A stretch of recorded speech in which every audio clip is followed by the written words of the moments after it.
Hi guys, thanks for visiting my channel. Today we're going to be making homemade steak sauce, better than A1 steak sauce. As a matter of fact, the title of my video was actually a quote from my husband after he tasted it. When I was making it, he was in the kitchen watching me and saw that it involved raisins, and he's like, raisins in steak sauce?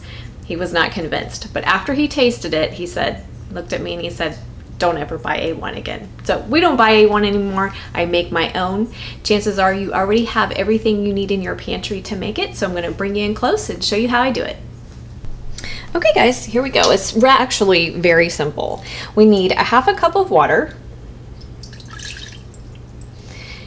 You're going to need about a quarter cup of raisins. I use a little more than a quarter of a cup. This is a half cup measure and it's not quite full. I like a little bit more than a quarter cup of raisins.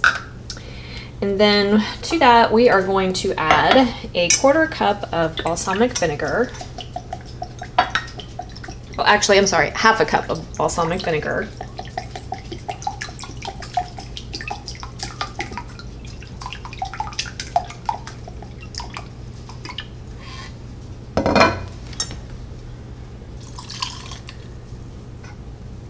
And then we want a quarter cup of Worcestershire.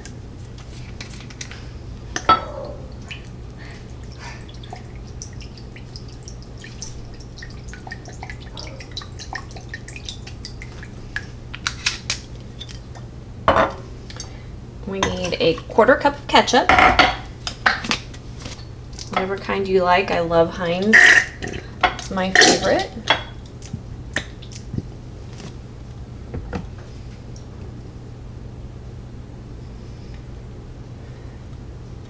And then we want about 2 tablespoons of Dijon mustard. And I'm just going to eyeball it. And then we want about a quarter of a teaspoon of celery seed. And I'm going to also use about a teaspoon of onion powder. Like my measuring methods. We're going to use 2 cloves of garlic that I've just chopped in half. And we need the juice of a half of an orange. Now, some of the recipes, when I went searching for a steak sauce recipe, some people actually use the zest of the orange. I tend to just like the orange juice, but if you wanted, you're going to strain it off. So if you like the flavor of the zest more than the orange juice itself, you could go ahead and zest it. Because like I said, we're going to strain it off. And then lots of black pepper, at least a teaspoon, 2 teaspoons of freshly ground black pepper.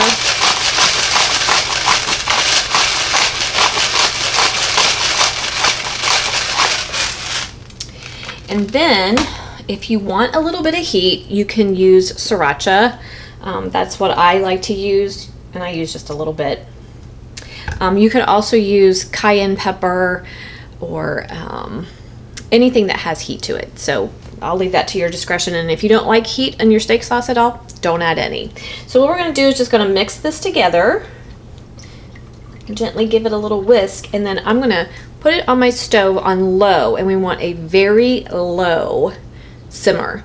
And we're going to let it simmer until it starts to get nice and thick.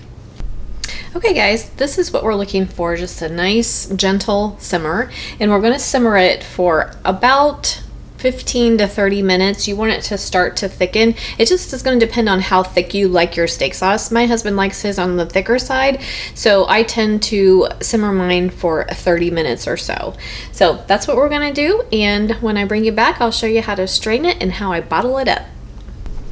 Okay guys, we're back. I simmered my sauce for about 30 minutes. And the one thing that I did forget to mention earlier is you want to taste it to see if it needs salt. I did end up adding about a half of a teaspoon of salt. Now we're going to strain it, and I just use a mesh strainer and strain it into a measuring cup. My sauce reduced by about half.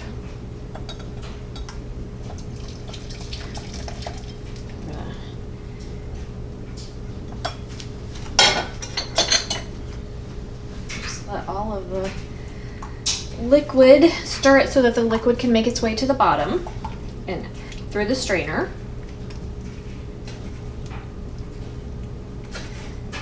You guys, this sauce is so good. Once you make it, I'm sure you're gonna love it and you'll never buy A1 again. It's really delicious. It's so easy and you have most of the ingredients on hand, I'm sure. So I just kind of push a little bit on the raisins to get out all of the liquid that I can.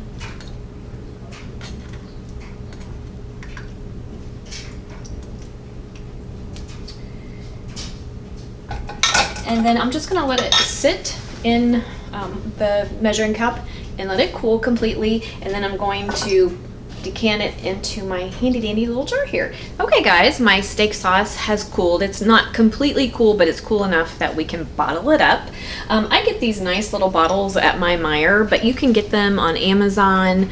It's what I put my extracts in as well. They're just really handy to have, and I just washed it so that it's squeaky clean and thoroughly rinsed it. And then when my steak sauce is done, I just pour it into my bottle. The little labels on my bottles, I also purchased those from Amazon if you're interested in labeling your bottles. But anyway, there's your steak sauce. That's what it looks like all bottled up. So impress your friends and family and make your own steak sauce. It's every bit as good, if not better, than A1. If you have any comments or questions about the recipe, please feel free to leave them in the comment section, and I hope you'll give this a try. Thanks for joining me today, guys, and I will see you next time. Thanks for watching.